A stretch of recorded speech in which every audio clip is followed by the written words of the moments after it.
सुनीता एक किराए के फ्लैट में रहती थी।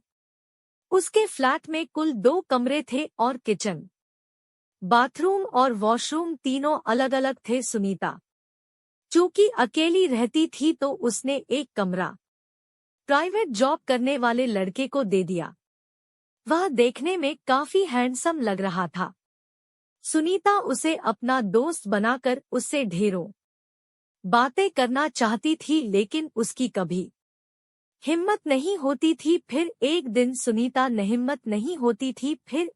सुनीता ने सोचा कि आज शाम को जैसे ही वह आएगा मैं कुछ ना कुछ बात जरूर करूंगी। शाम होने से पहले ही वह तैयार होकर उसका इंतजार करने लगी। तभी अचानक गेट की घंटी बजी और जैसे ही उसने गेट खोला तो वह बाहर खड़ा था। सुनीता ने मुस्कुराते हुए कहा कि आज थोड़ा लेट कर दिए तो उसने घड़ी देखते हुए कहा कि मैं तो हमेशा ही इसी टाइम पर आता हूँ। उसकी बात सुनकर सुनीता चुप हो गई और वह लड़का अपने रूम में चला गया। अब सुनीता खुद को कोसते हुए बोली कि बात करने का बहाना खोजा था, वह भी काम नहीं आया।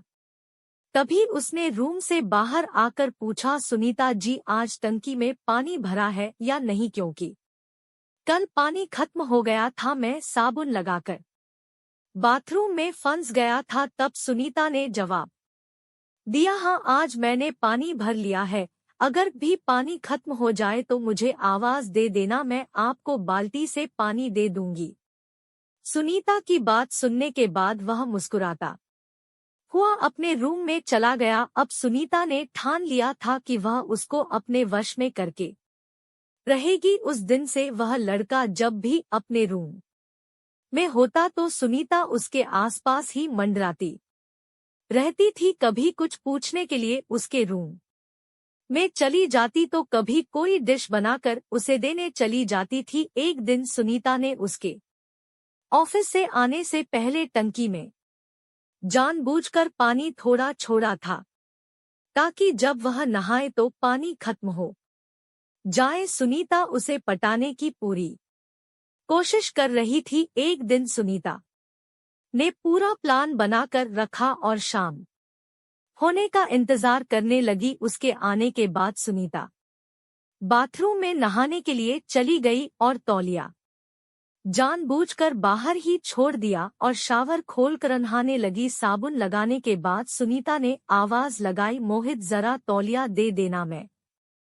लेना भूल गई थी। जब वह तौलिया लेकर आया तो मैंने दरवाजा को थोड़ा ज्यादा खोलकर उसके हाथ से तौलिया ले ली, ताकि वह सुनीता कोडोट अच्छी तरह से देख सके जो वह मोहित कोडोट दिखाना चाहती थी। इस हादसे से सुनीता अपने मकसद में कामयाब होने लगी और उसके अंदर भी आग लग गई थी। यह सुनीता ने महसूस कर लिया। आग लग गई थी, यह सुनीता ने महसूस कर लिया था। सुनीता उसके साथ अपनी कमी को पूरा करना चाहती थी, क्योंकि उसका कोई बॉयफ्रेंड नहीं था। एक दिन सुनीता उसके रूम में गई, वह अपने बेड पर लेटा था। सुनीता भी उसी बेड पर बैठ गई और उसे किस कर लिया। यह इतनी जल्दी हुआ कि सुनीता खुद समझ नहीं पाई और उस दिन से सुनीता उसी के साथ कमरे में सोने लगी।